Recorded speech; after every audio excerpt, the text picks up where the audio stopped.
today? Give me one moment. No, I haven't, but we can talk about that in a moment. I was trying to make sure that this live stream's up. It's all rock and roll. Yep, now we're good. Give it a minute.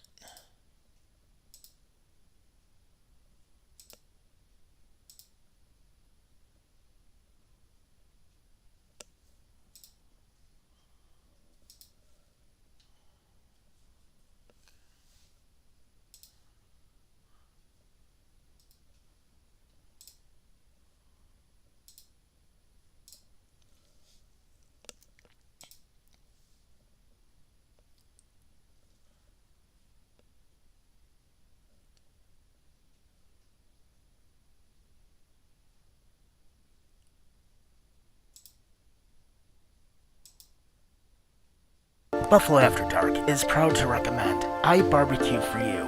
Pre-orders are suggested by calling 716-880-7667. I Barbecue for You, Buffalo's new barbecue destination.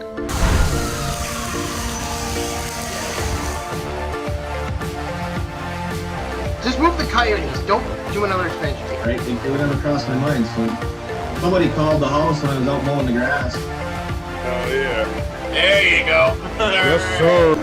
Holy shit, your face is like purple. Are you still up? Now in their fifth season, it's Buffalo After Dark. Welcome to Buffalo After Dark, everybody. It is Wednesday night, December 18th. It's our last show of 2024, so you know what that means. It's our yearly Christmas special. So, of course, Hanson's here with me, man. How you doing?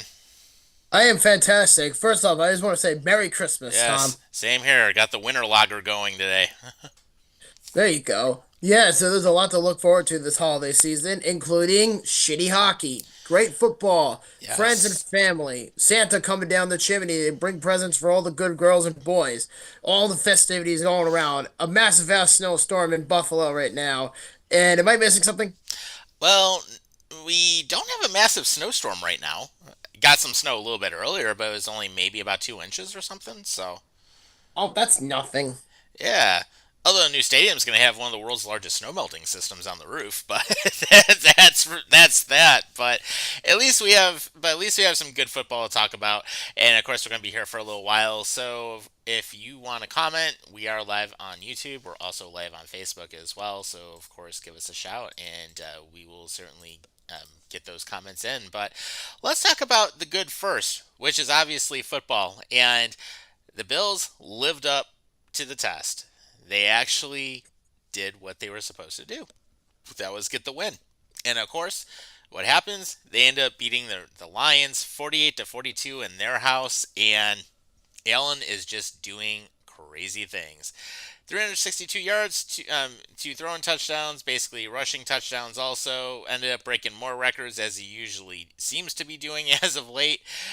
So no interceptions, also got 68 yards on the ground along with the two touchdowns that we mentioned. So four total touchdowns, and basically he was the first player in NFL history with four consecutive seasons of 35 or more passing and rushing touchdowns. He's breaking records from left and right. And I think if anything this past weekend has taught us is that he is clearly the best player in the National Football League right now. And there is absolutely no denying that whatsoever. Yeah, and with what we're seeing at this point, what he did against the Rams, what he did against the Lions, I mean, he absolutely owned them offensively. And it was great to see not just him, but how about how about what we saw with the run game? And also, how about the fact that defensively, until we ended up getting injuries in the third and fourth quarter, we actually managed to stop Jameer Gibbs. Yeah, but you know what? I think the Bills only dealt with like one injury. The Lions had like five of Oh, them. they got destroyed. Yeah, and it also kind of sucks losing David Montgomery for the season. I mean, that's going to really deteriorate Yeah. their run game. Yeah, blew his MCL. Yeah, that's not good. And then I think his name is Khalil Dorsey, who was a safety for the Lions also. He got full Aiden Hutchinson and broke his leg. Yep. Yes, he did. He ended up going off in the cart and had the air cast on. Yeah. And then something McNeil for the Lions, he tore his ACL. And Hmm. then Carlton Davis broke his jaw. Yeah. So literally the Lions are down something, what, 13 starters right now? Or something 19. crazy? Or 19 now? Holy crap. Yeah, 19 starters, including Hutchinson. And they're saying that if the Lions make it to the dance, there's a strong chance that he's going to play. I would almost say, hey, be careful, but at least his leg break wasn't as bad as what a lot of people are saying. He's already walking around without crutches and everything, so it remains to be seen. But I gotta say though, they did live up to the test. They did play pretty well. It wasn't supposed to turn out into a massive shootout like it did, but at least what happened, the Bills kept answering the bell, and they showed up and they won. They did, but here's the thing. They were up by what, 21 at one point? Yeah, And but I knew in the back of my mind Detroit was not going down without a fight. And I can't help but give some sort of respect to the Lions because even though they were down by like 20 plus, it didn't matter to them. They were able to put up numbers and at a solid rate and basically make it into a game much closer than people suspected it was going to be. But I think Detroit made way too many mental mistakes and too many physical mistakes. One including that onside kick with oh 10 yeah, minutes left to go. yeah, that was a stupid call. What the hell was that all about?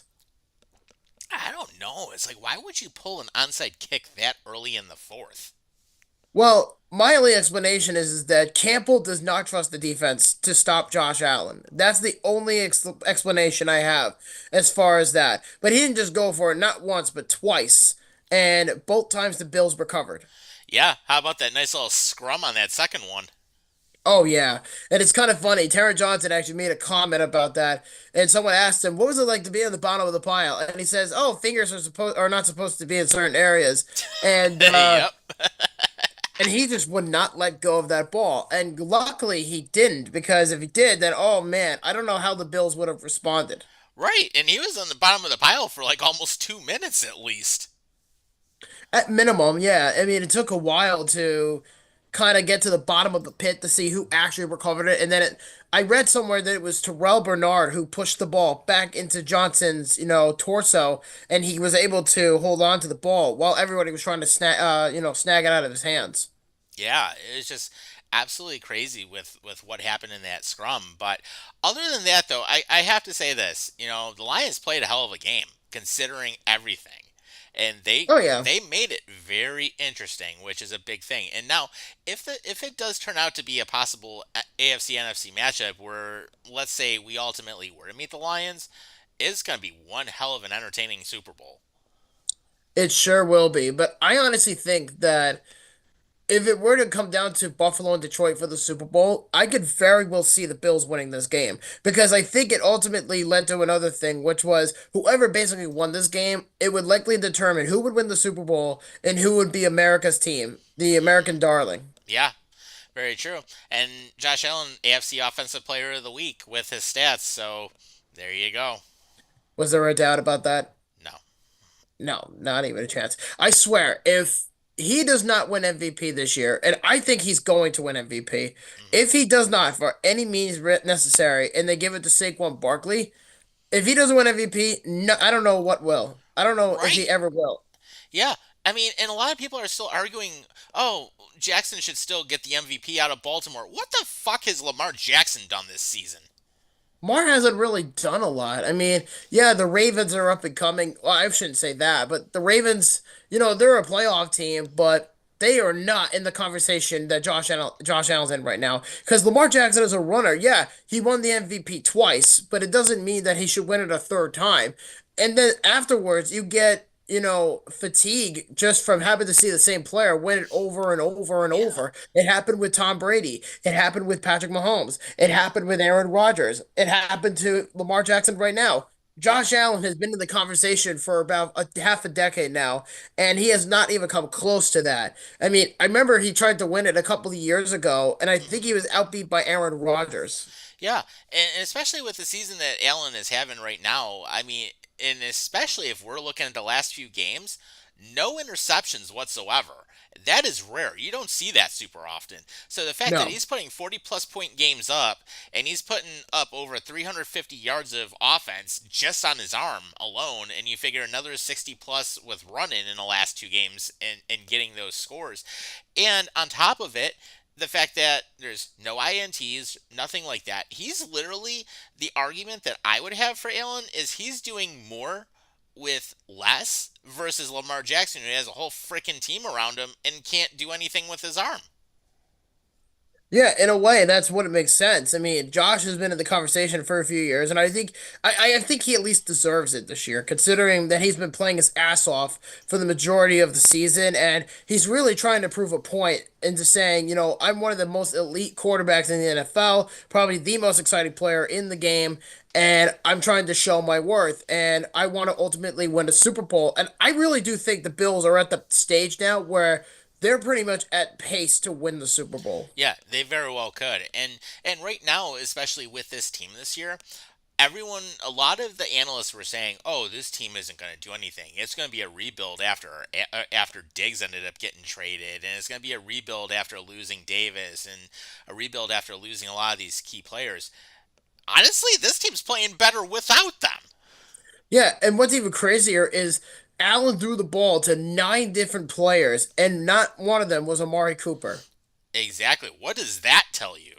It tells me the Bills have a lot of faith and they have a lot of trust in that core. And hell, he could turn Ty Johnson, who is a situational running back, who is basically a third string running back right now on this three-headed monster trio of James Cook, Ray Davis, and Ty Johnson.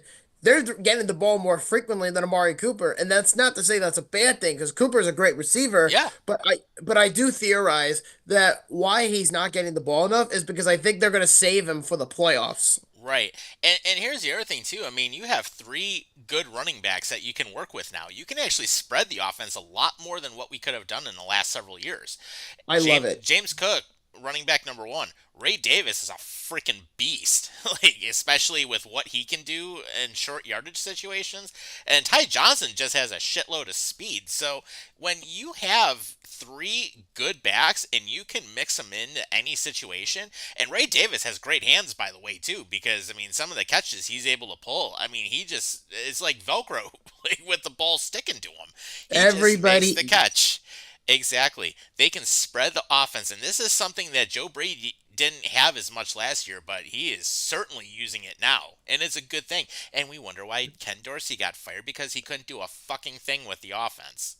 well, then when I look at Brady, I said, "Oh yeah, this is the guy that coached Joe Burrow in college at LSU a few years ago." Hmm. So that's why this offense reminds me so much of that 2020 LSU team that won the national title over Clemson. That's what it reminds me of with Yeah. Joe Burrow, Jamar Chase, Justin Jefferson, Clyde Edwards-Helaire, etc. All those guys were all on the same team, and LSU was a powerhouse that year.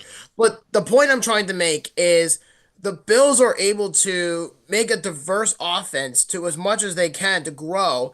And then from there, they don't have to rely on Stephon Diggs anymore. They don't have to rely on Gabe Davis to always be open. They can just simply say, "Here, Jimbo, take the ball. Here, Sugar Ray, take the ball. Right. Here, Kincaid, take the ball." You don't have to worry about that stuff. Exactly. You could just go straight ahead and you could basically say, "Hey, look, we're gonna run the offense now." And I think the craftsmanship that Brady has put together this year with getting rid of Diggs, and I said it numerous times on the show, Right. is getting rid of him was the best thing to happen to the team. Yeah. And the results have come in. Yeah, literally the offense much more. There's many more options to work with now, and that's the great thing about spreading it out because you keep teams guessing, and that's what you have to do to be successful in the NFL. You have to keep teams guessing. Detroit tried as much as they could to adjust, and they were just not able to adjust for the game plan that was thrown out there. So good job on Brady for that. And then speaking about Dawson Knox, how about that one-handed grab? Oh, one of the nicest catches I've seen in a while. That was glorious. Get down to the five. It's insane to me. I mean, I think my favorite play of the game, and that's just me personally, it was that run with James Cook. I think it was for what, 64 yards, and he's Oh running down the yeah. middle, and he got his dreadlocks like grabbed from the back of Yep. his head, and he's going down, and he runs into the end zone, and I'm like, that guy's a madman. Yeah.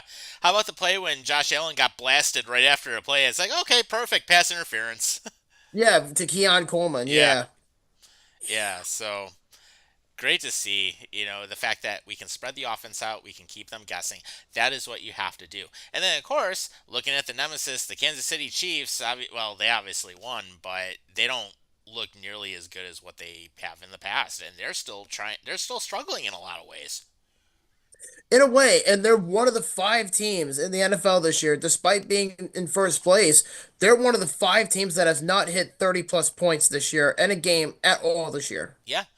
And they're the only team that lost to the Bills, basically, in terms of where they are right now. Their only loss was to the Bills.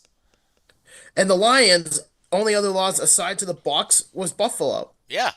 So when you have the two best teams losing to the Bills, I like those odds. Same. It gives you a boost of confidence about what's going to happen moving forward. Yeah.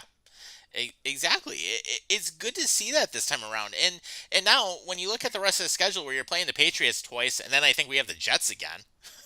Yeah, and the funny thing is the Bills for Christmas coming up because it's on next Wednesday, the 25th, Yeah. Christmas Day. The Sunday before that game, the Bills are hosting the Patriots. By the way, that game got flexed. That was originally supposed to be a Yeah, 1 o'clock it's a game. 425 game now. For whatever reason, why was that set up? I have no idea. But you know what? It saves me time from streaming. Yes. And on top of it, it gives me time. I can do some stuff in the morning now, which is great. But part of it, I think they flexed it because they wanted Josh Allen in that more prime spot. Either that or I think the games that they had previously set up prior to the primetime game is that the game choices were awful. And I think Yeah. the choices were either Jacksonville or Las Vegas and then Miami and San Francisco. Oh God. Yeah, I think so. I think that's what it was. So that the NFL looked at it like, yeah, those are shit. Yeah, let's pull Buffalo out. Yeah. Yeah, let's move him into a better spot where more people can watch Josh Allen and his team.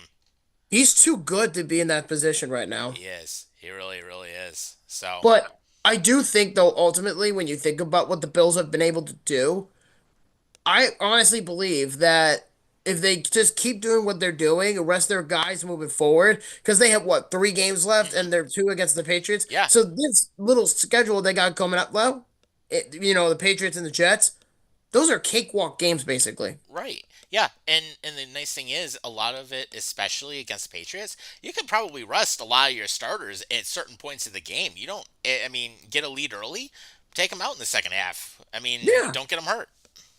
exactly. Don't risk it. I mean, if it's worth taking Mike White and putting it in or Mitch Trubisky, fine. I have no issue with that Yeah. either. Yeah. Do it. I mean, give them some reps. And then this way, Allen's ready for the playoffs. This way, if you want to take Cook out and give the start to Davis or let Ty Johnson take the start, hey, go for it. I'm all for that. Same here. Same here. I mean, God, I love beautiful situations like this. And it's been a it's long great time thing. too.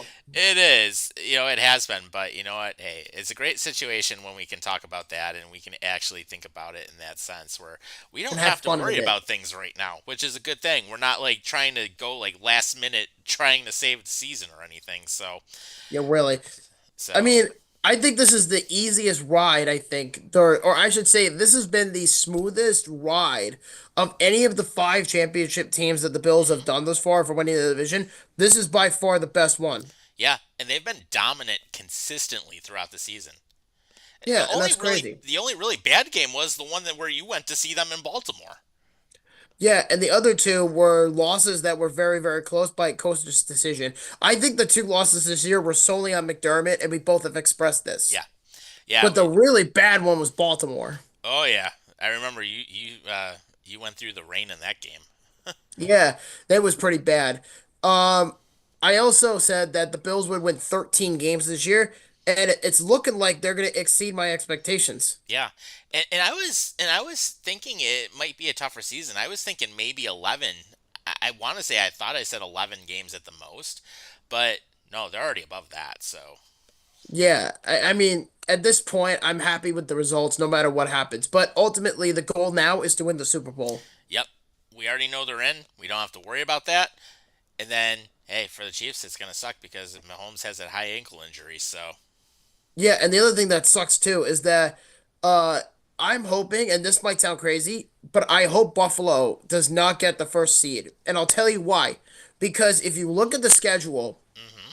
in the playoffs right now, the Bills are obviously at number two. Yep. But if you look at the sixth and seventh seed, you have the Chargers and you have the Broncos, Yeah. right? I don't want One either of the one of them right now. what? I don't want either team right now. Why not? Well, the Broncos, they've actually been a sleeper team, and they actually can play pretty well. Chargers, same thing. They've been quietly good out west. Well, you also have the Ravens. Yeah, true. But my point is that if you take the path of the Chargers or the Broncos, most likely the Broncos. I think there's a 35% chance of that happening. But it really, the Thursday game coming up tomorrow between the Chargers and the Broncos, that's Thursday Night Football. Basically, whoever wins that game punches themselves a ticket from having to not play the Bills in round one. So whoever loses plays Buffalo most likely, and I'm counting on the Broncos to lose. But anything can happen. If Yeah, Denver proves that they're better than what their record says, and they beat the Chargers, then the Bills will likely play the Chargers. right. It'll be an interesting first round for us either way. Oh yeah, definitely. And then if you let's say for contrast, they knock out the Chargers or the Broncos, round two, you play the Steelers most likely. Yeah, that'll be a win. Exactly. And then in the AFC Championship game, you go on the road and you play the Chiefs. Or the Ravens go to Buffalo. Ooh. Interesting scenarios here. You see what I'm doing here? Right, right. Interesting scenarios here. So, That's what I'm referring to yeah, here. yeah. And big thing is, if we were to ultimately get Baltimore, oh, that defense had better shape up.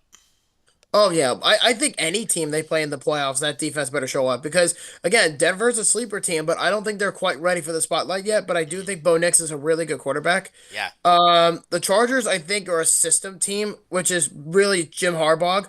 I don't think they're as good as people say they are. yeah. I mean, and Nix has proven a lot of people wrong on a lot of things this year. He's been a good QB for them. So Absolutely.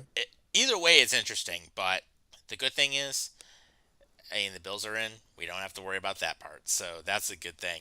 But let's talk about some other football news because there was some interesting things. And this next story, it reminded me a lot of what happened with Vontae Davis when he decided to retire at halftime in that one Bills game with us several years ago.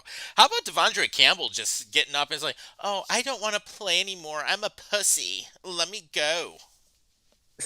I mean, this is a Christmas special. So you know what? I'm gonna hit Devondre Campbell in the back of the head with a menorah and to say "Oy vey," which is Jewish for "holy shit." Yeah, exactly.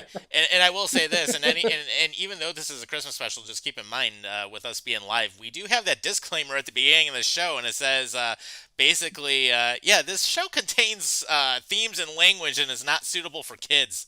Yeah, and we're not a kid-friendly show, but just We in never have general, though, been. you should get used to that damn program by now. Right.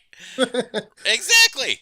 So yeah, he quit. Uh, so Devondre Campbell, for those who don't know, he pulled himself out of tonight's of last Thursday's game against the LA Rams in the third quarter because he didn't feel like playing anymore. And cornerback Javarius Ward says that he will probably be cut, which did not happen. So instead of being cut, he got suspended for the rest of the season by Kyle Shanahan and company. Hmm. Yeah, and then when his team said they better not see something like this again, ooh, he lost his teammates. Yeah, no, I think that in general, that vibe, I don't know if he's a free agent or if they're going to release him. I really don't know. But if I had to guess, they're probably going to release him at season's end. I think on like Black Monday, I think that's when they'll cut him because he's such a Yeah. cancer to their team. It reminds me of like when Devontae Adams, I mean, not Devontae Adams, when Vontae Davis, in Allen's rookie year, Yeah, when he he went quit at on halftime. against the Chargers. I Yeah. remember this. And then, I mean, may he rest in peace. But Vontae Davis quit on the Bills at halftime, and he says, "Peace out, guys. I'm going to retire." Yeah. And it's like, what the hell's all that about? Yeah, but the one I think most people will remember was a couple years ago. I want to say, yeah, it was like 2 years ago with Antonio Brown when he was on the Buccaneers at MetLife Stadium. Yeah.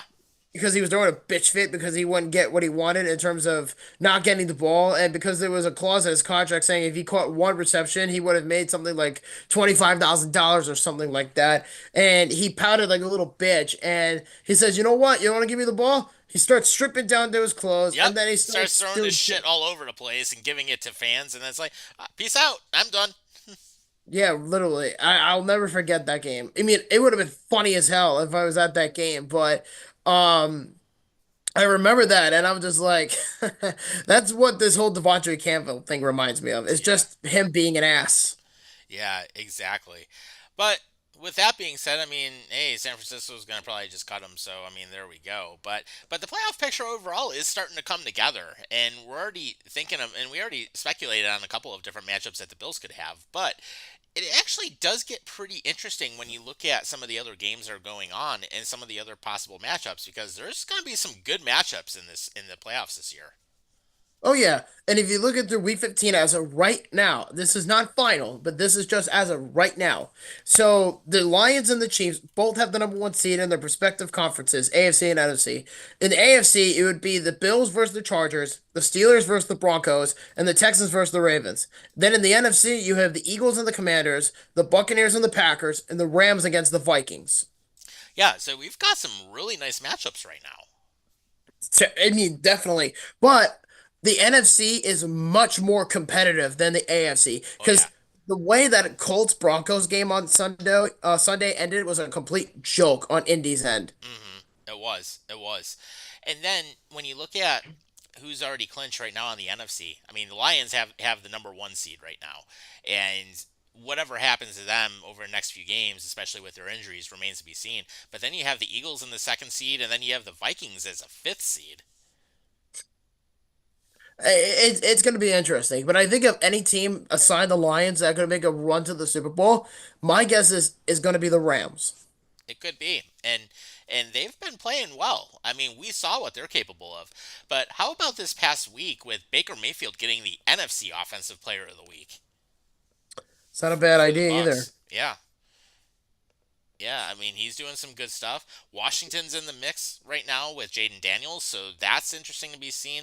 The Packers are still in the mix. Chargers are still in the mix in the AFC West. But when you look at some of the other possible teams like the Bucks, the Rams, Packers, and Commanders, I mean, they're all right there. And the Seahawks, who we saw just at the end of October, they're still in the mix for the NFC West. I mean the whole division is such a joke. Like if you dig it into retrospective, um, what's the word I'm looking for? The NFC West is just a joke because you have Seattle who just can't really like figure it out. You have San Francisco who's just completely injured to the core. You have the Rams who are probably the only mediocre, not mediocre, but decent team in the NFC West. Then you have the Cardinals. Yeah.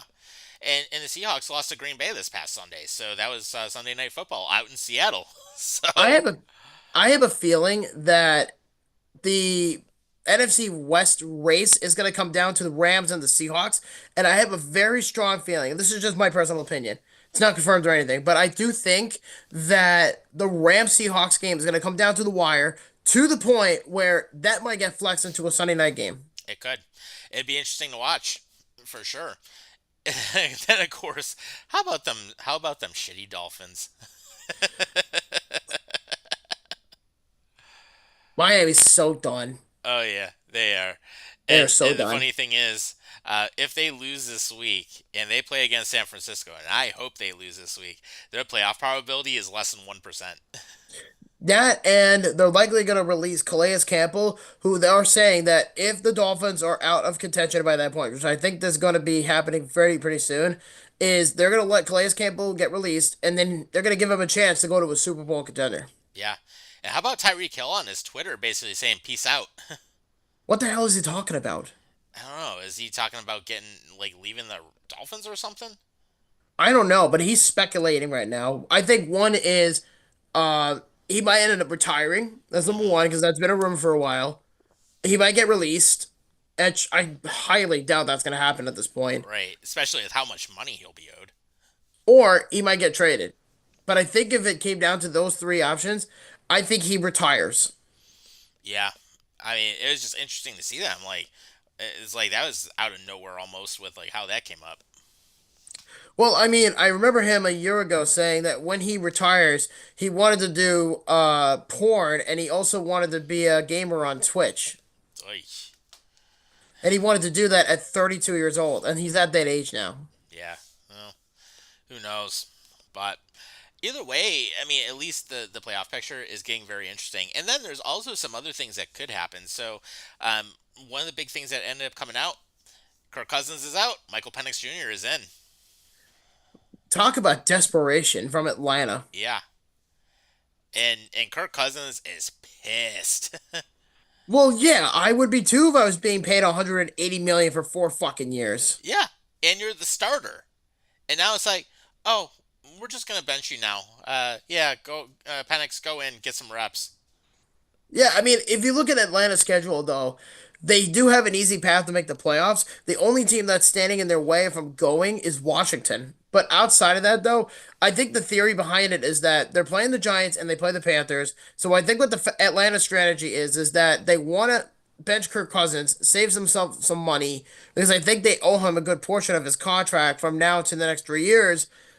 It also indicates to me that he's probably going to get traded in the offseason. I Hmm. would think, because that's just my theory. And then Right. Penix is going to be the future. I mean, I remember that fateful night when nobody had a fucking clue what the Falcons were going to do. Hmm. And we did a live stream in April about the draft, Yeah. and we were all just laughing our ass off because it's like, what are you doing? Right. It's like that pick was literally like, what is Atlanta thinking on this? So now that I look back on that, it actually makes sense because Atlanta, with their situation with Cousins, he's going to be 37 in the spring, and Penix is 25. So for him to be a rookie quarterback with the last 3 games, and if the Falcons make the playoffs, they would more than likely play Philly. So, and Atlanta beat Philly in Philly this past year in September. Yeah. So there's a 50-50 shot at that. Yeah. So that remains to be seen, like how that whole change goes. But it was definitely one of the more interesting stories this week. And then, of course, Mike Vrabel may possibly be joining the Jets. Oh, God help us all. That would actually be the smartest move the Jets have probably made, and I can't even remember how long if he actually joins.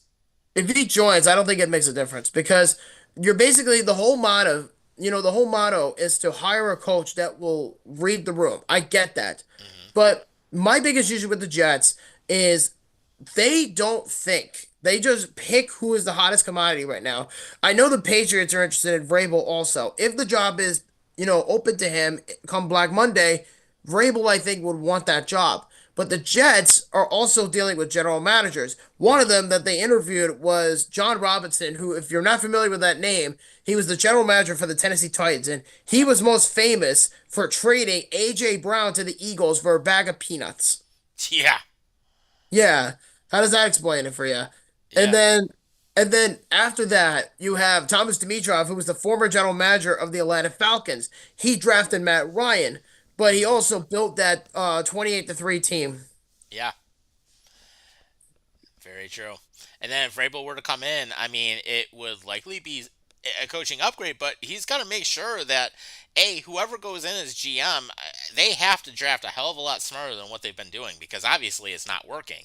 And then on top of it, they have got to get an actual QB and not be in the whole thing of holding on to Aaron Rodgers. Well, I think the Jets are double dipping on this situation because I think if Vrabel gets hired, Robinson becomes the general manager. So they basically took the 2019 staff from the Tennessee Titans, GM and coach combo, and put them on the Jets. That's what I think is going to happen here. Yeah. But we really don't know the status quo about the New York Jets yet because there has been so much speculation about the team. It's not even funny. And one of them, which by the way, which to me is hilarious, is Aaron Rodgers actually has an interesting thought about the Jets, Okay. even though it's more than likely he's not coming back. He said that the Jets may be cursed and they need to snap it. He told the Associated Press, he said, quote, I mean, it might be something like that. It might be some sort of curse that we've got to snap out as well. And the culture is built by the players. There's framework set down by the organization and the upper ups by the staff. But in the end, it's the players that make it come to life. Oh Jesus. So yeah, Aaron Rodgers making more excuses. It's like Yeah. go smoke some of your ayahuasca again or something. Yeah, so basically, more bullshit excuse from the Jets, more bullshit excuses from Rodgers. Yeah, no surprise. And then of course, one other thing that's going to happen at the link, they're apparently getting a new roof, supposedly. Yeah, so there's an interesting thing going around that Jeffrey Lurie, the Philadelphia Eagles owner, there's a rumor swirling around that the Eagles sold 8% of the minority share of the team to potentially fund a retractable roof for Lincoln Financial Field just so they can host the Super Bowl.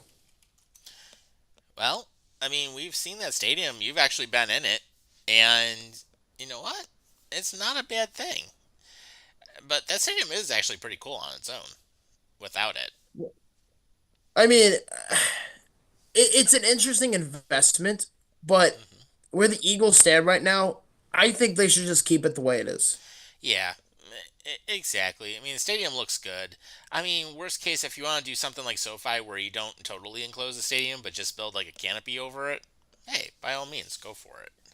Yeah, like I remember before the renovations or the new project coming up at Arlington Park or something like Arlington Heights in Chicago for the Bears, they were talking about putting down a $295 million renovation on Soldier Field to put a retractable roof there just so they can host the Super Bowl. But the problem is Soldier Field is too old and they can't really put that much renovation into it anymore. So they have to get a new Right. stadium. Yeah, well, part of it's also a landmark, but at the same time, I mean, when they did the entire demolition of the stadium and rebuilt everything in the stadium over 2 years, I mean, really, it like created a clusterfuck out of like a lot of what's in there now. So then, of course, you have a mix of the old and the new, and it still didn't solve a lot of the problems that they had with the old stadium. So, I mean, you can't fix that.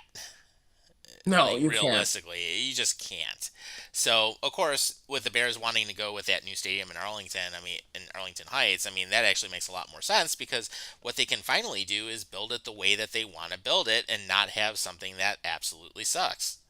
Well, I mean, it's the Bears. I mean, I kind of expect them to fuck it up, Hmm. considering that this is a legendary franchise. You can't let the Bears go that easily. But I don't think necessarily they're going to relocate. I think they'll relocate to another part of the city, but I just don't think Hmm. that the Bears have that kind of support because there's been so much talk about staying in Soldier Field, even though the lease is coming up pretty soon. Hmm. There was also different types of talk about building a new stadium in Arlington Heights. And Yep. there was even one about going on the outside of the city, which I don't know how that's going to work. I mean, the Bears are in such an interesting position for their new stadium. Like, I don't even know where to begin with it. Hmm. Yeah, really, it's just it'll be an interesting thing to keep an eye on, but you know, it is what it is. And here's what I'm going to say next as we transition into hockey. So of course, well, if you're just joining us, welcome aboard. It is our Christmas special, and of course, if you do miss us during the week, go to Spotify. Our episodes are on there, and of course, we're live on YouTube and Facebook. So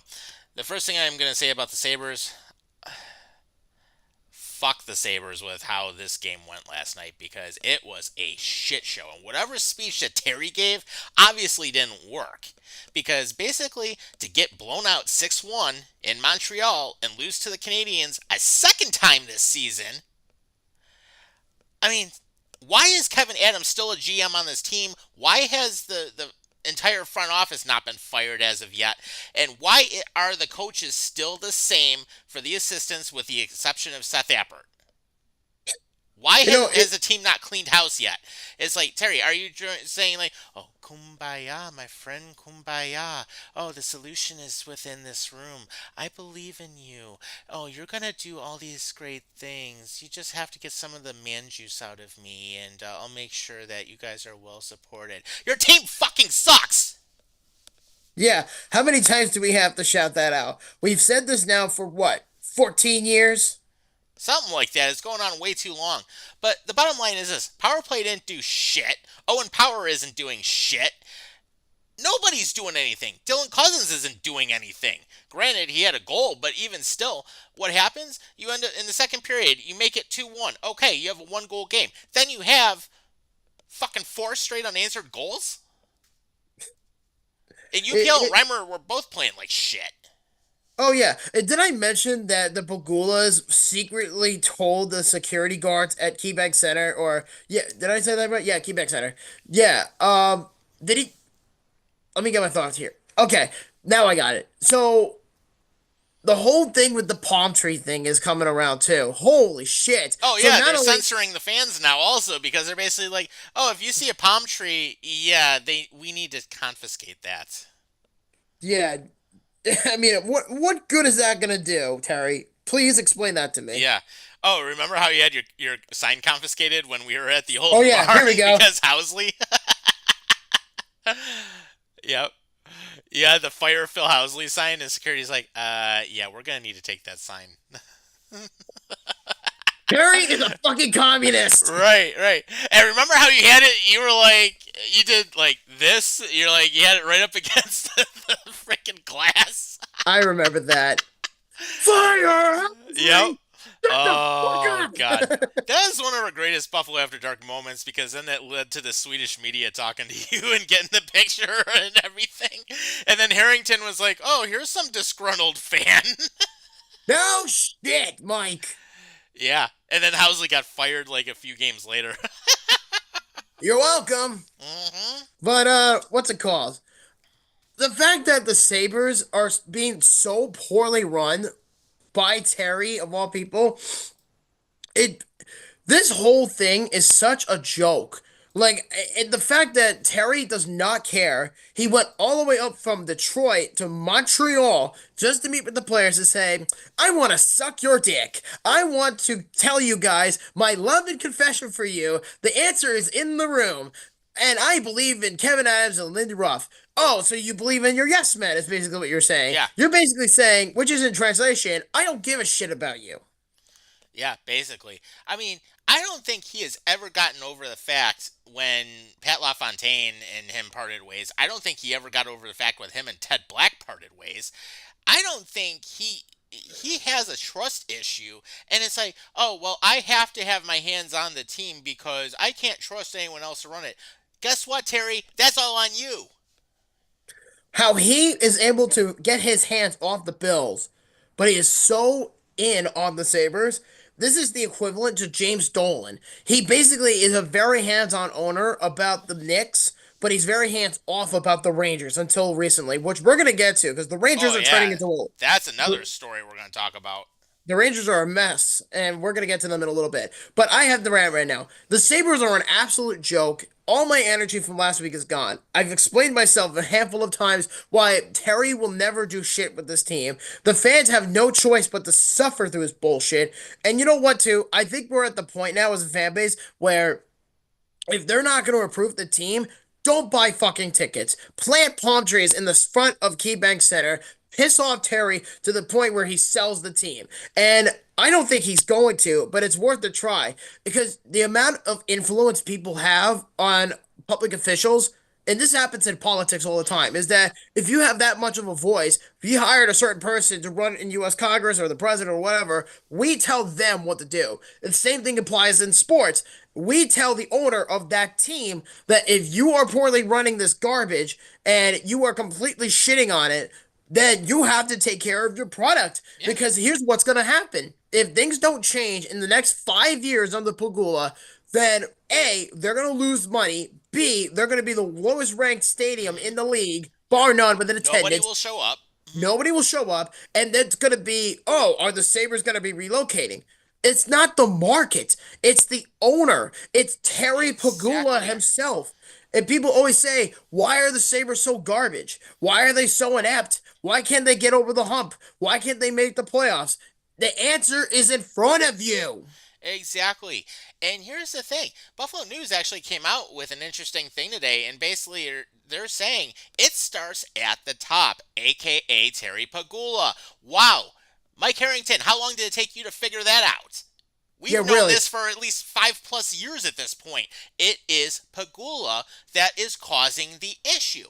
And the thing is, he has brought in GM after GM after GM that had no experience. Out of the GMs that we've had recently, which of course right now Kevin Adams, I would never fucking hire him as a GM again.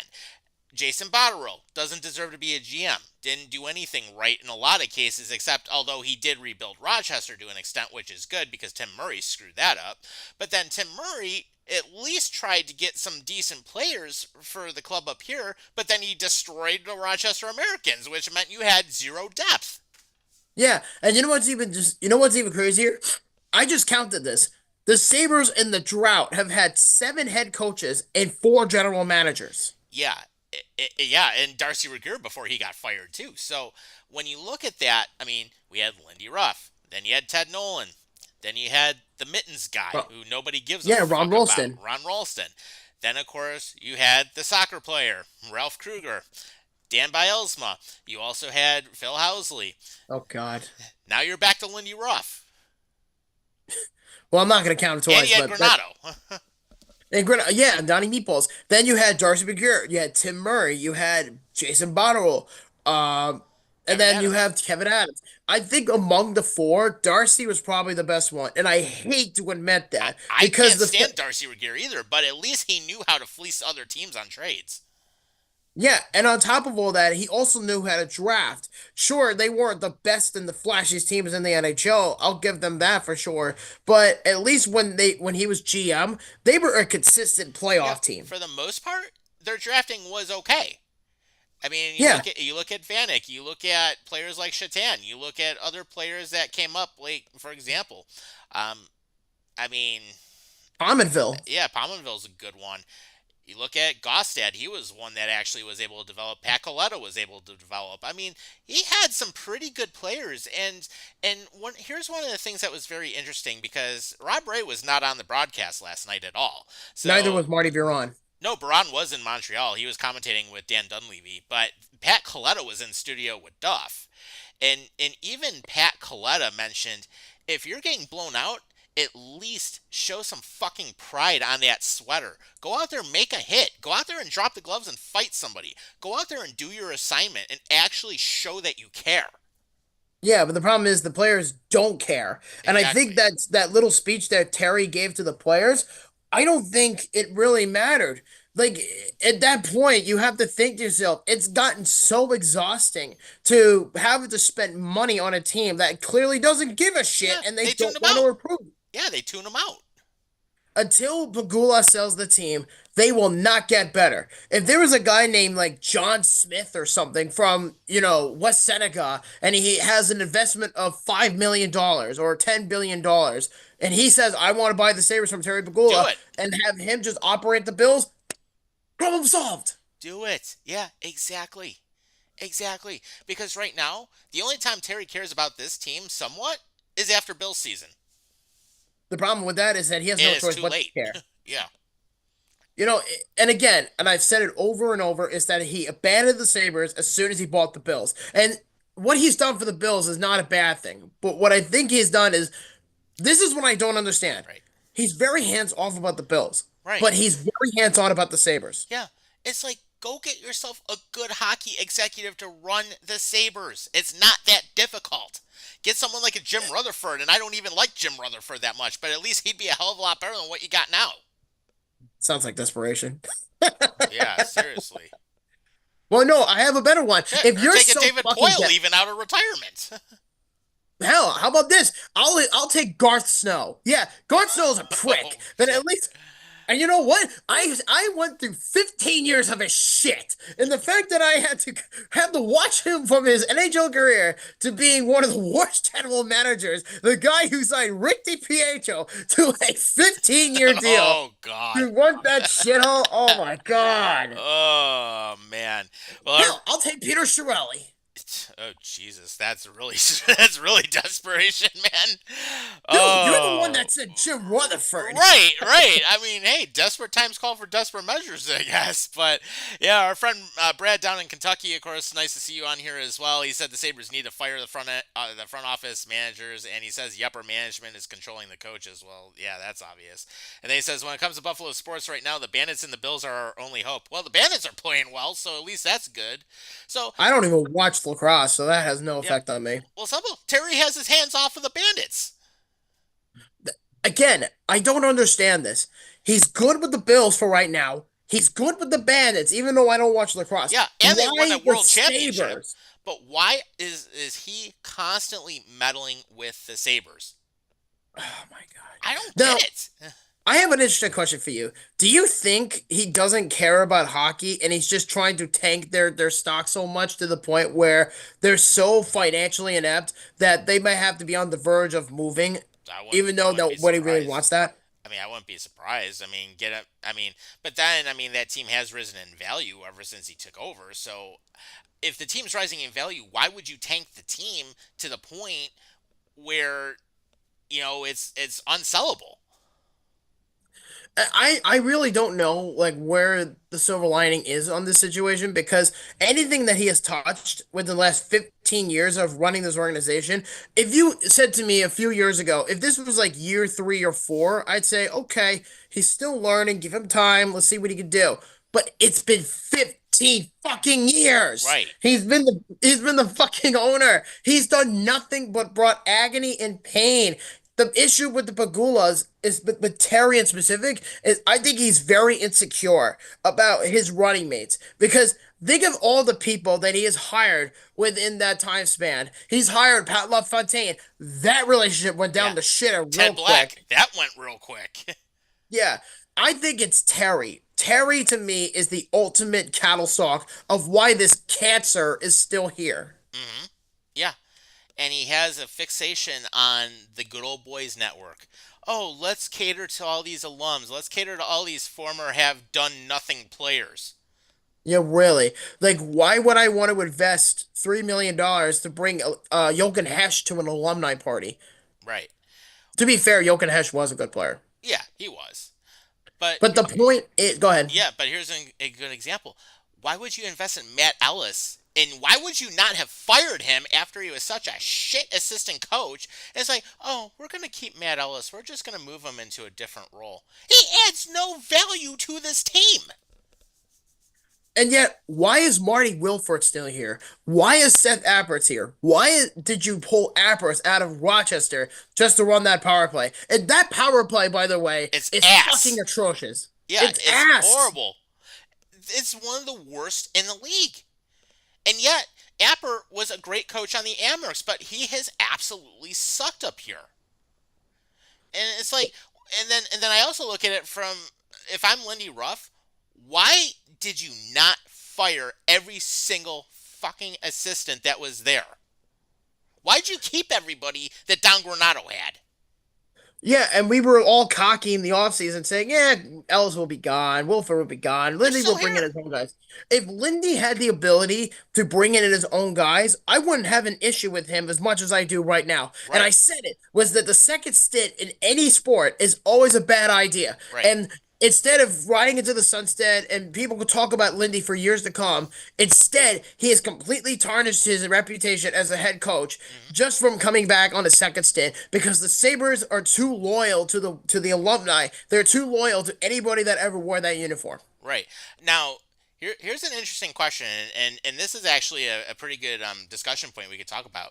Do you think Sure. Lindy Ruff was forced to keep all the assistants, or do you think he just wanted to take a wait and see approach and see how everything went with them? It could be both. I mean, I think what's happening Or is do you think Lindy. Terry said you're not firing any of these coaches? That's also an alternative, but I'll explain every one of them. I think what's happening is that I think Pagula forced him to keep those guys because I think it could be all three for all I know, but I think Terry forced Lindy to keep them because for some reason they're more valuable than an actual NHL coach. Why? I don't have a clue. I think I also think it has something to do with the financial woes about the team because, and I said it in the past, is I think Terry is afraid of failure. So he wants to prove that all the players and all the coaches that he has hired can turn into success. And this guy's philosophy is bring in big names, and big names are the key to success, which is nowhere close to the truth. Look at the Winnipeg Jets. They brought in Scott Arniel, and we laughed our ass off Yeah. when they And hired he's him. actually been doing well. Yes, and we saw that firsthand in Seattle. Yes, But we the did. issue, yeah, and put it this way, the Minnesota Wild did the same goddamn thing. They bring in freaking Dean Evanson, but then he got fired, and then I think they brought in John Hines. And now John Hines is a recognizable coach, Hmm. but and he's ass, but the system that he's got with the Wild has It's worked working. phenomenally. Yeah, it's working. So it's like in this case, it's like, what do you do? Is like, I mean, if it were me, if I were a new head coach, I'm firing everybody. I don't give a crap what their loyalties are. Everyone's gone. If I were an owner, I would say, fuck the loyalty. This is my team. We're gonna build from scratch. It'll take a couple of years. We'll go through 3 or 4 years of pain, but I promise you, we're gonna be competitive. Hmm. That would be my approach. Exactly. Now, if I were to actually have ownership of the Sabres, oh, this would be fun. If Buffalo After Dark were to have ownership of the Sabres, I can guarantee you the first thing that would happen. 2 seconds in, Kevin Adams is fired. That's the first Second, thing. Second thing, the rest of the front office is fired. yeah, and then Third the thing, third thing I would all the do, coaches are gone. and all of the third or fourth line players that don't do shit, all on waivers. Yeah, exactly. Exactly. Or, I'd or rather if bring you're up some lucky, from the Amerks and actually that want to be here. I would actually play them. yeah. But you notice something too about Lindy. You never notice when he speaks or when he's in a posture, and I said this last week. He looks very defeated. Right. It's almost like he's like, what do I do? It's like, should I be here? Yeah, And really. I think he's like questioning why he came back. Because originally he said, no, I don't want to coach the Sabres. But I think they offered him a deal that he couldn't resist. And I remember when they signed him to a 2 year deal, I said, first off, I didn't want Lindy to come back. And I was Right. very Me right either. about this. I didn't want it to happen. And unfortunately, it happened. So now we have to deal with his bullshit. And then At on least for top of this all that, year. yeah, at least for this year. So if they want to fire him next year, then Right.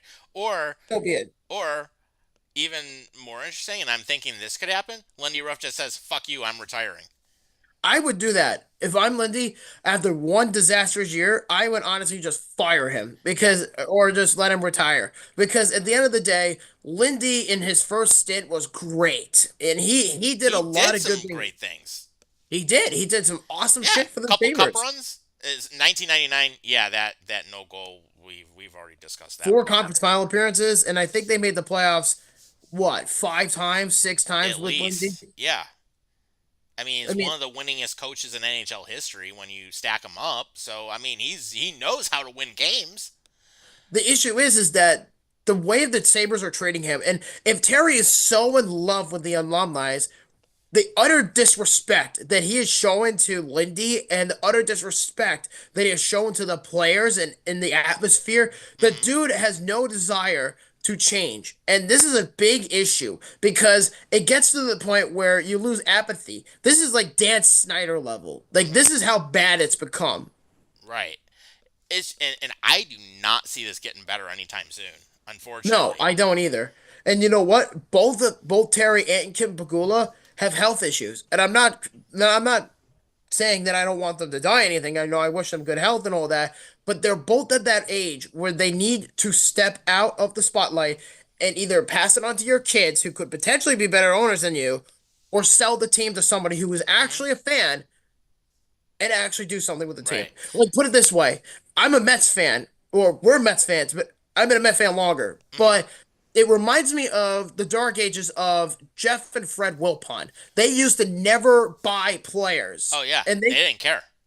they didn't care, and they also played in a big baseball market in New York and Hmm. Queens. And the Mets, they did go to the World Series twice with the Wilpon family, but they were never able to spend. Like, the only investment they ever did was give Bobby Bonilla money, and they gave Mike Piazza money. And Right. outside of that, though, Pedro Martinez was another player they brought in. Like, they were able to bring in some players because they were competitive, but once they were bad, they just shit the bed, and that's Yeah. always a Mets thing. Right. Right. So, and I think it's going to be one of those things. Do the Pagulas sell a stake in the team and possibly get minority investment involved? Because they are doing that with the Bills, and they basically said they want to get minority investment involved. So then this way, Terry's kids can have people that they can look up to in terms of running a business. Yeah, if anything about running a business that we've learned from Terry is terrible at it. Yeah. Yeah. At least from the Sabres perspective. Because Right. I noticed that he's very keen on the Bills. Even Hmm. though that he's very hands off about them. My biggest fear about this team is if the Bills have one small trigger that goes wrong, everything goes to Yeah, it shit. implodes. It implodes. And basically, the way that he treats the Bills right now, the Bills are the Lamborghini. The Yeah, Sabres are basically like a Ford Focus. it's a joke. It is an It is. absolute joke. It is. And I will say this, and actually I did drive a Ford Focus for a while. It actually wasn't a bad car, the one I had. So I will say it wasn't bad, but it just gives you a comparison. The Bills are the shiny toy, the Sabres are not. There is second thought to him. Exactly. They're the stepchild, basically. So it's crazy. But you know what? The Rangers are not in that much better shape right now too, because they're in crisis with Chris Drury and some of the changes he's made. And then of course we had the big trade with Will Borgen and Capo Caco. Oh yeah, we got to start from the top because the New York Rangers are in a dilemma right now. Then this is very rare for me to see how much of a colossal mess the Rangers have become, and I love it. I love Mm-hmm. watching the Rangers implode because you know me, my deep hatred for the Rangers is nowhere ending in sight. I'm just pointing that out now. So as far as the Rangers go, there's been a lot of shit that has come out. And one of them being was that the Rangers themselves had an in-person team meeting only, not even yesterday, Right. and they were talking about the displeasurement about how Chris Drury, obviously former Saber, Mm-hmm. handled certain situations about the Rangers. And one of the situations that was very mistreatedly poorly run was how Jacob Trouba was just traded. Right. No, recently, like nearly 2 weeks ago, when he was traded to Anaheim, and he was threatened with either accept the trade or we're putting you on waivers. And Mm-hmm. then, so that's just victim number one. Victim number two is Capo Caco. Yep. And there was some really spicy shit that came out between him and Capo Caco and Peter Laviolette. And the comments were made on, what was it? What's today? Wednesday? Yeah. Yeah, okay, so Monday night this happened Mm-hmm. after they got shut out by Nashville. And Peter Laviolette decides to scratch Capo Caco, or he decided to bench him, no matter how you say it. And Peter Laviolette said, "Listen, we got to get young guys in here and get them some chances to skate whatever and play hockey, whatever." Capo Caco did not take this very lightly, Right. and he basically made a comment about the situation with Laviolette. He said, "I was surprised. Yeah, I know you've got to do something as a coach when you're losing games, but I think it's just easy pick a young guy and boot him out, and that's how I feel, to be honest." There's been older players who have sat out as well, and the decisions that I make, they're tough decisions in our team with Capo and our team. We need to play better, and we're 3-10 in our last 13 games, and that's not good enough. And we need to play a better brand of hockey on all of us. Right. Okay. You know, understandable. I mean, and the Rangers have not been that great this season. They really haven't. And what is his reward? He gets fucking traded. Yep. Will Borgen and some picks. Yep. So for context, Capo Caco has been traded, and this happened about 2 hours ago. Capo Caco was just traded to the Seattle Kraken in exchange for a defenseman, Will Borgen, a 2025 third round pick, and a 2025 sixth round pick. Okay, so overall, not a bad return. No, but I think that they could It have was a done better. little, yeah, it could have had some additional assets thrown in there. Well, Kevin Weeks actually came out with a source, and he said that he was told that the Caco trade was that there was in no way connected to the comments as of yesterday, which I find extremely ironic because I Yeah. think that's bullshit. But the Rangers like and respect Capo, but he's a pending UFA and he's an RFA. I'm sorry, let me rephrase that. He's a pending RFA and a 1 year away from free agency. He's a UFA at the following year, 2026. This move is best for both sides, and they wish him nothing but the best moving forward. Yeah, it was related to the comments. Oh, no, no, totally not at all. I mean, Oh, the, yeah.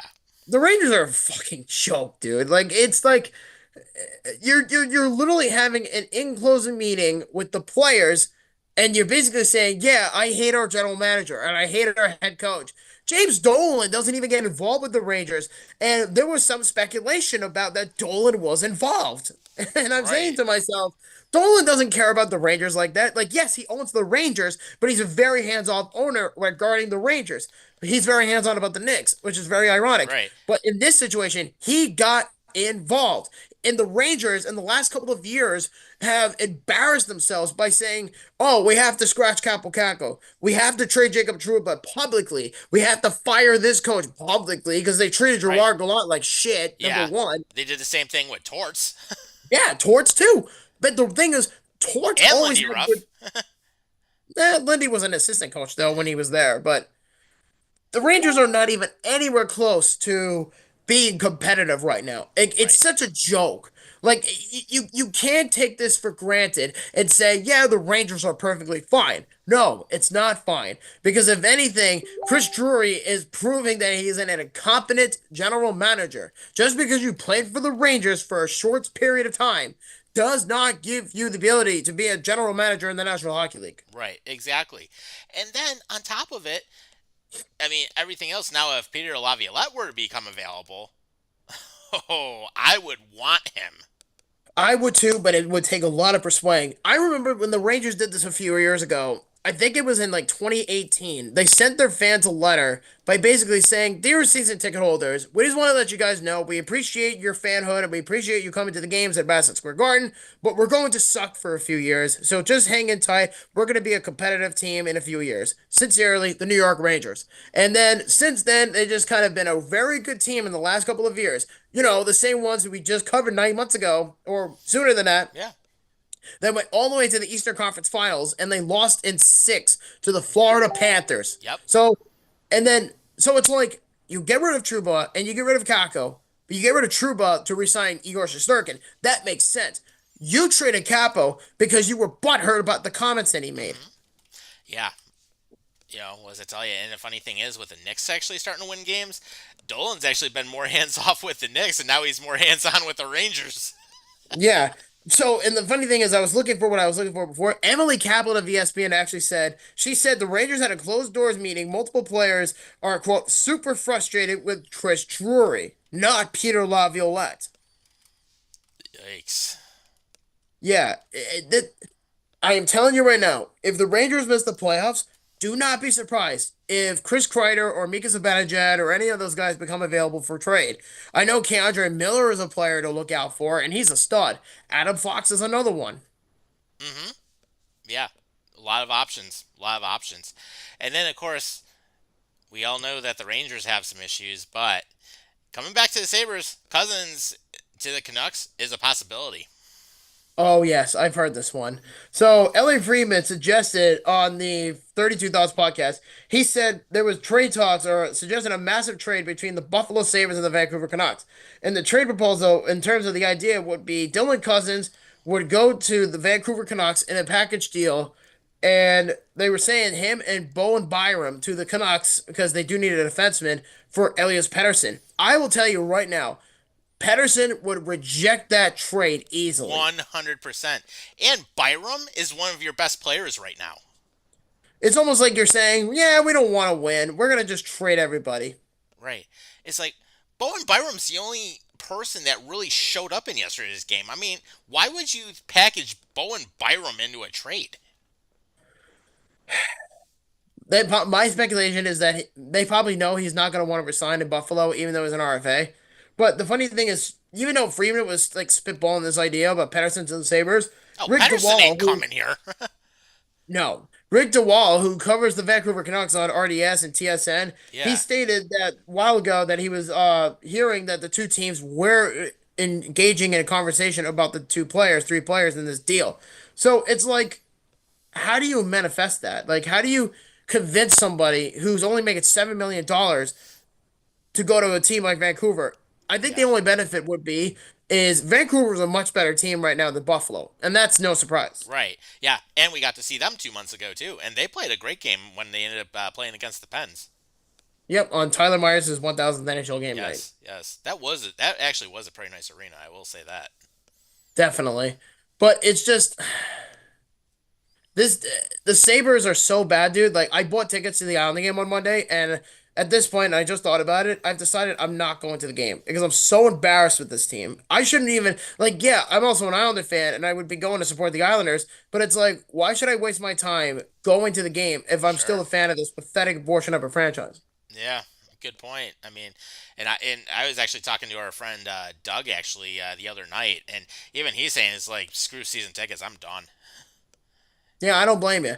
I He's wouldn't be basically like, surprised if yeah, I'm not gonna waste my time going. And he's like, they've sucked the love of hockey out of him. And I told him it's like I already did the home opener. I'm done for the year.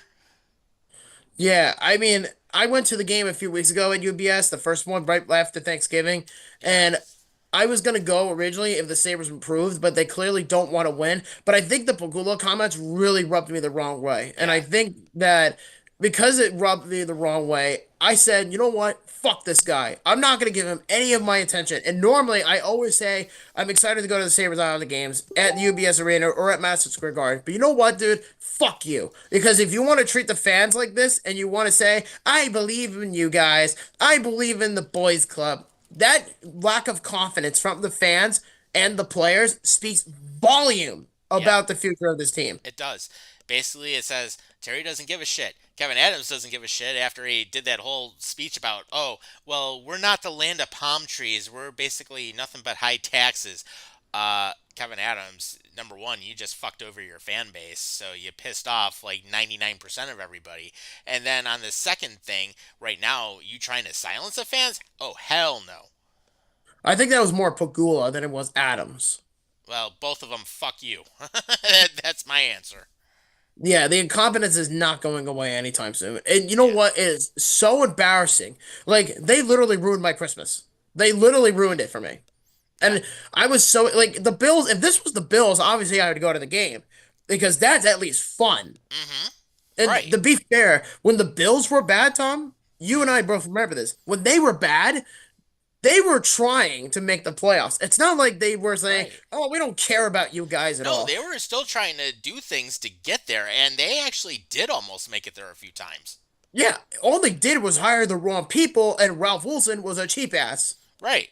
And then once McDermott was hired, and once he basically said bring in Bean, things changed around that year. Big time. And you know what, too? I am all for it. I Yes. am. And Yes. the fact remains is that this team is such a joke. Like the fact that we're still talking about them really speaks volume about how I feel about them. Because the fact that the Rangers are bad, but at least it's their first real year of being horrendous. Right. Yeah. Yeesh. But you know what's also interesting, with what we've seen in the hockey world this week? Cam Fowler got traded to St. Louis. Who did? Cam Fowler. Oh, can't follow. Yeah. Yeah, that was an interesting trade. And I said, okay, Blues, what are you trying to do here?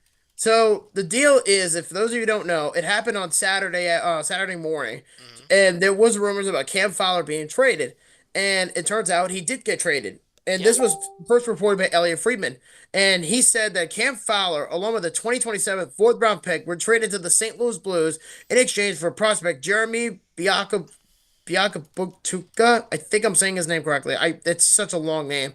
And the Ducks are getting a 2027 second round pick, but the Ducks are also retaining $2.5 million of the salary from his contract. Hmm. Oh, The fact that I couldn't even pronounce that guy's name is really speaking volume to me. Maybe if he actually turns into a star, then okay, fine, whatever. But right. the Cam Fowler trade alone is just good for Anaheim. You know, they were able to get rid of a veteran who probably didn't want to be traded, but he knew that their time was coming to an end. Trade him to a team that's literally up and running to make it into a wildcard team. Yeah, exactly. Exactly. But you know it's even more awful? Oh, it sucks to be Sean Higgins right now because he is going to be spending some time in the clink. Who did? Sean Higgins. Sean Higgins. Where am I knowing that name from?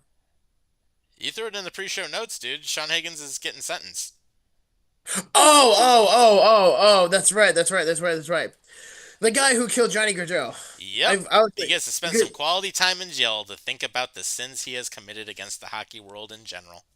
yeah, that guy's rotting in hell. I didn't even know what you said at first because you said it so fast. I think it said Chris Higgins, and then I had to think like, oh wow, I'm a dumbass.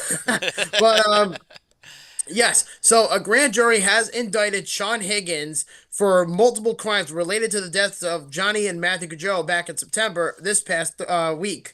This was on Thursday. So he's getting a second degree reckless vehicle homicide, first degree aggravated manslaughter, fourth degree tampering with physical evidence, and a second degree leaving the scene of a fatal accident. And Higgins is scheduled to be arraigned, or he's scheduled to be sentenced on January 7th in Hmm. 2025. So in a couple of weeks. Yep. So, hey, you sinned, you killed two people. Guess what? You're gonna spend some time in jail, bro. And you better think what you've done because you are not getting out, sir. Yeah, and he might be taking it up the backside from Big Bubba too. We'll see what Oh yeah. happens. They probably will. Yeah. Yeah, and it's also being said that he's going to be facing up to 10 years in prison. I'm sorry. He's going to rather be, instead of facing up to 10 years in prison for previous counts, Higgins, because he got new charges, he's now facing up to 30 years in prison. Yep. So hey, that's one of those things. Even though we do like our beer on this show every so often, and every so often we will drink one on here, of course we say do it responsibly and don't drink and drive because that's just totally stupid. Yeah. Did I mention that this guy is going to be going to jail for the rest of his life pretty much in his 50s? Yeah, basically, so now he gets to suffer the rest of his life. And good, he So, deserves to suffer. yeah, after killing two young people in their prime. Yeah, Right. no, there's no sympathy for you. Exactly. Exactly. So what we'll do is, since we do have a little bit of time left, so yeah, in case anyone's forgotten, we're actually doing an expanded version of the show going forward. So we're going up to an hour and a half now, and let's round it out. Let's finish up with some baseball because there have been some interesting trades this week, and of course, interesting things coming up with the Mets too. But the big trade that ended up coming out is the Cubs and the Yankees decided to get together and do a deal, and Cody Bellinger is going to be making his way to the Bronx. Ah, yes, the one-time National League MVP for the Chicago Cubs. So, Cody Bellinger has been traded to the New York Yankees along with some cash considerations from the Chicago Cubs in exchange for starting pitcher Cody Poteet. And Bellinger was a borderline unplayable, offensively at least, during his last 2 years with the Dodgers Blue. And in that period from 21-22, the former MVP batted a .193 with a .617 OPS. And Bellinger found a new life in Chicago through and followed up with his 26 home runs, comeback player of the year campaign this past year in 2023 with a solid 2024. And his hitting is .266 with 18 home runs and 111 OPSs. And Bellinger will play center field going forward, which would then be pushing Aaron Judge to the right. Hmm. So my opinion about this trade is yes, the Yankees wanted Bellinger. That is no secret. And I think he Yeah. grew up a Yankees fan. However, um, this trade is supposedly their replacement, I guess you could say, for Juan Soto. Hmm. That's how I look at it. Yeah. They're not going to one up the Mets on that one. No, you're not. And you know what's really pathetic? Did you see that clip that went viral today of the introductory press conference with Cody Bellinger? That was pretty interesting to see. If you don't get a chance, if you haven't had a chance to watch it, definitely check it out on YouTube because it is there. Yes. So for those of you who don't know the context, the New York Yankees introduced Cody Bellinger to the public for the first time today, and his mom and his girlfriend were at the press conference. What do Hal Steinbrenner and Brian Cashman do of all people? Turn into the fucking Mets. So yeah. So instead of saying, uh, we're not bitter at all about Juan Soto. Here's flowers. Yeah. Literally, like that, Yeah. Oh, they're bitter. dude. It's the They, Yankees. yeah. The Yankees. Everybody knows they're bitter about losing Juan Soto. They're not going to They're say like that. that they're not. Oh yeah, so basically giving flowers to your girlfriend of your newest player is totally a way of saying I'm so sorry for your loss. You know what, Yankees? Go fuck yourself. Steve Cohen has outright broke the Yankees, and these last couple of days, Hmm. or if not weeks, have outright proved it. And you know what? The Yankees, to their credit, went out and made some changes. They got Devin Williams. They got the Airbender from the Milwaukee Brewers. Yeah. They traded Nestor Yeah. Cortez in the deal. They made some good roster moves. I'm not saying they didn't. They did some good things. Yeah, and then bringing in Cody Bellinger, like, ooh, you're mediocre. Hmm. And I love the hypocrisy from Yankees fans because they always say, "Oh, we're not worried about Soto. He's a fraud. He's this. He's that." Really? So why are you so bitter by giving Cody Bellinger's girlfriend and his mom flowers to kind of say, "Welcome to the Bronx"? Only somebody like the Mets under the Wilpons would be doing that. Yeah. Not the New York Yankees, the most popular franchise in the world. Right. My fucking God. Oh, good job, Juan Soto. You broke the Yankees. And good Yeah. job to Cohen.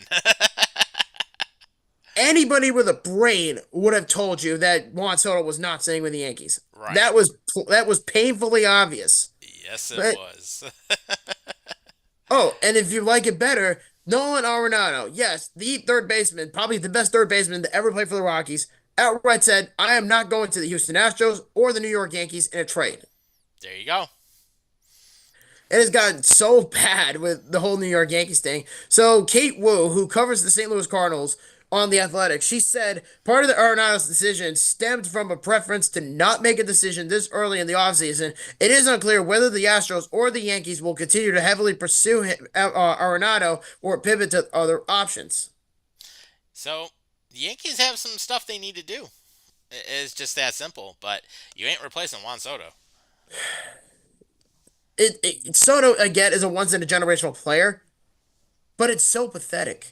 It's so pathetic. You would think that you would learn from the Yankees saying, "Oh wow, maybe we should actually try something for once." But no, they don't even bother to change. It's almost like, "Yeah, fuck you guys. We're so bitter about Juan Soto." And you want to hear the most ironic thing about all this? Yeah, go for it. You're gonna laugh, by the way. So I mentioned Cody Bellinger's girlfriend, right? Mm-hmm.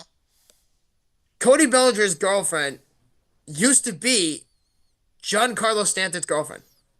Oh, boy. My God. How do you have two teammates, your ex-girlfriend, and oh my God. Welcome What back a to the love clubhouse. Yeah, So- really. So let me get this straight. Your ex-girlfriend or your ex-wife is dating Giancarlo Stanton, divorces him, and then dates Cody Bellinger. Gotta love the love triangle, man. Oh my God. Just like that show in the 80s, Love Connection. Yeah, and Devin Williams even came out against the Yankees and said they have a no shaving policy or they have a no facial hair policy Yeah. and stupid, but whatever. And he came out and he said, "I'm going to keep the beard as long as I can." There you go. I mean, it's kind of funny. They say no beards, but they were allowed to give Nestor Cortez a mustache. Yeah, what's up with that? I have no idea. The Yankees don't have any logic behind it. They don't. They do not. But No, it's yeah, so backwards. yeah, it is. It is. But on the flip side, to actually round out some of the baseball stuff that we're going to talk about, though, before we wrap up, is David Wright is getting his number retired and well earned. Absolutely. The captain's getting his number 5 jersey lifted up to the Raptors at City Field.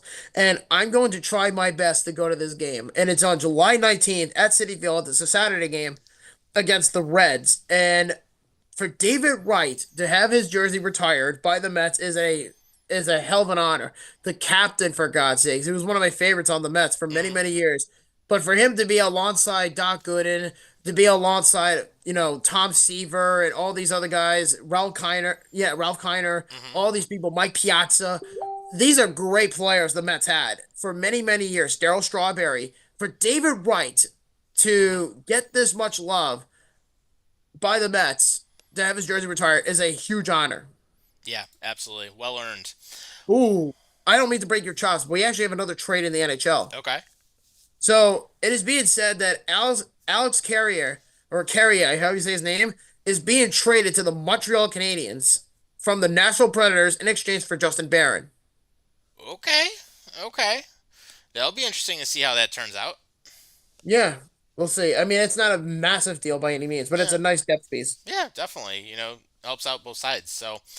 So really with that, the fun thing is, we actually, yeah, before we hit the hour and a half mark, we got about 7 minutes or so. But of course, what I wanted to say is, as we go into the new year, first and foremost, I mean, we always enjoy you guys watching us, and certainly, we enjoy doing the show. So hard to believe we're kind of halfway through season 5 already. But that being said, any plans for your break since we're gonna be gone for 2 weeks? Yes, I am going to be watching the Bills play football. I mean, that is no surprise. And the Bills on Sunday are wearing a candy cane themed uniform design, which is, I think, the coolest thing ever. And I never thought of it that way. But I think in general, I'm probably going to just spend my holiday with my wife and, open presents, stuff like that, go see family, things like that, just enjoy it. And then I'm going to go to see the Winter Classic, obviously on TV Yep. at Wrigley Field. So that's going to be fun. And then just enjoying the last few weeks of 2024 before we get to 2025 and then go from there. That's kind of how I look at it. And I think you said what, January 8th we come back? Yeah, we come back January 8th, so we're gonna be gone for 2 weeks. I mean, obviously, if there's some really big story that happens, I mean, we'll post and all of that. But kind of a similar thing that I'm gonna be doing here. It's basically over the next 2 weeks, just spend some time with family, and then I also have a week off of work, so it's the last week of the year we get off, which is nice. So I get to enjoy it, and basically with that, just haven't really planned too much for it yet, but probably have the girlfriend and kids over, and then basically from there, probably spend some time with my mom as well. I know I'm going to see my niece and nephew for Christmas, so and actually I still have to get them a couple things yet before it's too late, but I'm have to done with do my that. holiday shopping, so I'll Yeah. save that. However, I have an interesting Christmas question for you. hmm I have three of them, in fact. What's your favorite Christmas movie? That's my first question. That's easily Home Alone. Home Alone. Okay. Yeah, and Um. I like the first two. I have to give a slight nod to the original though. Okay. Fair enough. I have a couple, but I don't really know which one I like better. Elf, I really, really like, and I love the of the Grinch with Jim Carrey. I love that version. hmm So I never get tired of that movie at all, especially around Christmas time. And it's not part of the three questions, but do you think Die Hard is a Christmas movie? I don't think so. I don't think it is either. I think Bruce Willis himself a few years ago actually said that Die Hard was not a Christmas movie, even though it takes place around Christmas. Yeah, I don't think it's a Christmas movie at all. I mean, it's a good action flick. I mean, it's a good action series, but definitely not a Christmas movie in my opinion. It's such a stupid debate, but it is what it is, though. I would say the same thing about Gremlins. Gremlins is not considered a Christmas movie, but Yeah. it takes place on Christmas. Yeah, I would agree. Yeah. So, question number two is what is your favorite thing to do around Christmas? It's like, do you have a favorite memory? Um, I mean, usually just the favorite thing I like to do is just be around family and all that. So, I wouldn't say there's any like one thing that specifically stands out. Although, although I would say, probably the first Christmas I was an uncle was pretty cool. Just something different. Which of course my niece and nephew, they've gotten real. I've been able to get close to them, and my nephew I know I get to spend a lot of time with, especially, which is really cool. So I would say the first Christmas with my nephew was a big thing, and definitely something that stands out. Other than that, there really just hasn't been, there really isn't. There really aren't too many specific, like, there isn't like one specific thing that stands out. And actually, just throw it in the chat too. Brad, our friend from Kentucky, still in there, and he said if Die Hard One is a Christmas movie, then so is Die Hard Two, which we were thinking it's not, but Fair enough. I mean, honestly, I don't consider it a Christmas movie, and I know there's a lot of film like critics out there who say it is a Christmas movie. I don't know. I think that's just reaching at that point. I mean, I don't really give a shit. I'm not a big movie mhm, guy, but I do think that Die Hard is not a Christmas movie.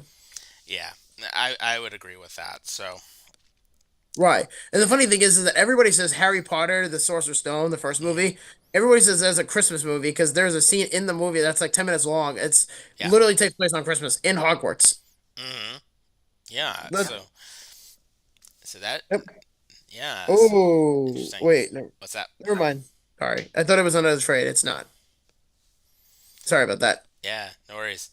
And then I was gonna say, what was the third question? Okay, and the third question is that what are you looking forward to the most in 2025? Do you have a New Year's resolution? Um, don't have a specific one. Just want to continue to be successful. I mean, I'm doing well with my day job, and want to continue to be successful with that. Definitely happy with the move this past year, so I just want to continue to build on that also, and love the new place, and things are going really well with that. So just want to keep that up. Um, I would say just try to keep being the best version of me. I think is really the biggest thing I would say, and just to find one thing and just be really good with it every day. Absolutely. So, to answer the questions that I gave to myself, the first one is the favorite Christmas movie or Christmas tradition? Hmm. Okay, so Christmas movie I already answered was The Grinch. I Yep. with Jim Carrey. I like that movie a lot. The second one was what? Traditions that I give out on Christmas? Yeah, or Um, like any specific memories that stand out. oh yeah, actually I have two of them. The first Hmm. one was when I was a kid, maybe about maybe 9, 10 years old, maybe younger than that. I don't do it anymore because I have my own traditions now that my wife and I put together. Hmm. But as far as when I was younger, I used to get up at like 4 o'clock in the morning on Christmas, and my parents would still be asleep. My brother and sister would still be sleeping, and I would just go into the living room and look at the Christmas tree with the presents just laying around Hmm. all around the room. And I Yeah. would just stare at the tree and hear Christmas music, and there would be like a Yule log thing going on in the background, and then I would be so anxious for Christmas that I'd be like, guys, come on, let's go, let's open some Hmm. presents or whatever. And it Yeah. was like 7 o'clock in the morning. So that was always great. So I enjoy that memory the most.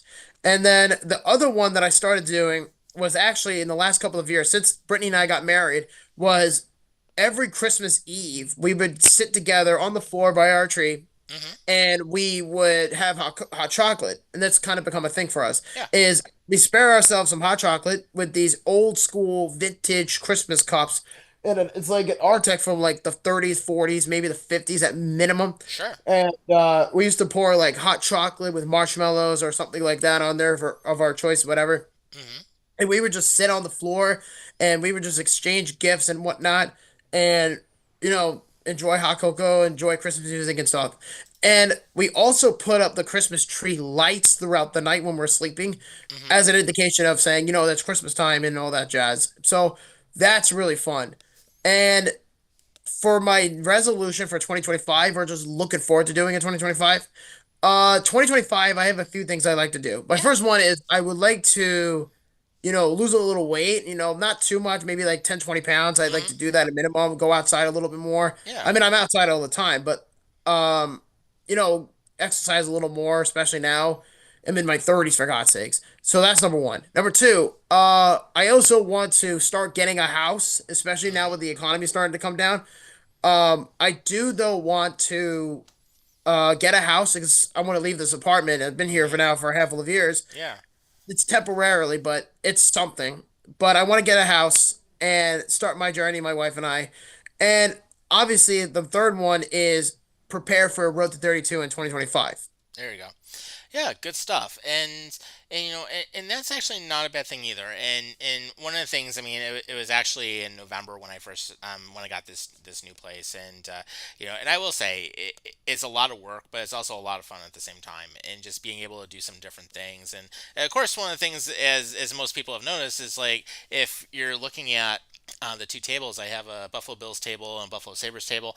That's courtesy of our friend Vinny Torquezio, friend of the show. So definitely those have been people that have been over here absolutely love that stuff. So if you guys are interested, you know, we can always get you in touch with Vinny, and he can always build them for you. So definitely that's been one of the fun parts about it, and just having a little bit of a different place, a little bit of a different setup. It's just nice, when you have that change.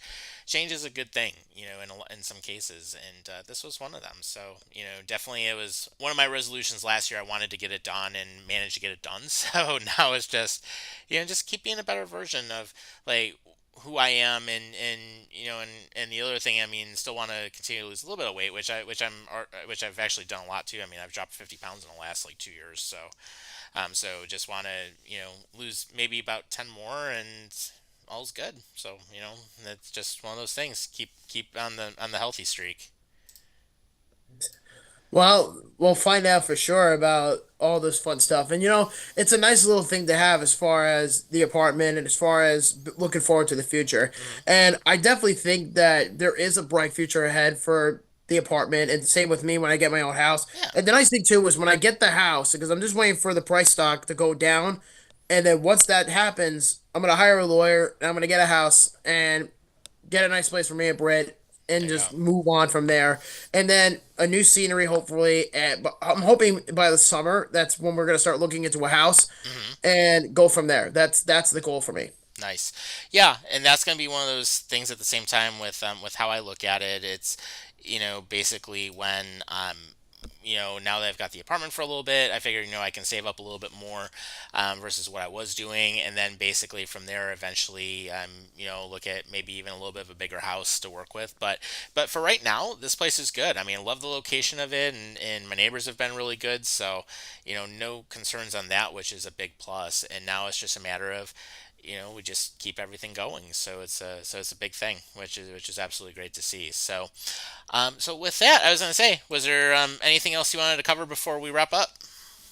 Not necessarily, but I do want to send everybody that watches our show and they're listening to us on Spotify. I just want to say to you guys, Merry Christmas, Happy Hanukkah, Absolutely. Happy Kwanzaa, Happy Birthday, Jesus, Happy New Year to all of you, and to all a good night. And I'll see you guys in Hmm. 2025. Yep, and we shall raise a beer to you or whatever drink you like.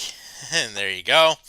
And Merry then, Christmas, Tom. yes, Merry Christmas to you and to everybody else as well. Thanks for watching as we normally do. We appreciate it. We'll see you in 2025.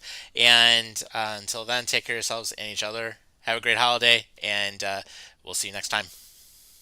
Merry Christmas, everybody.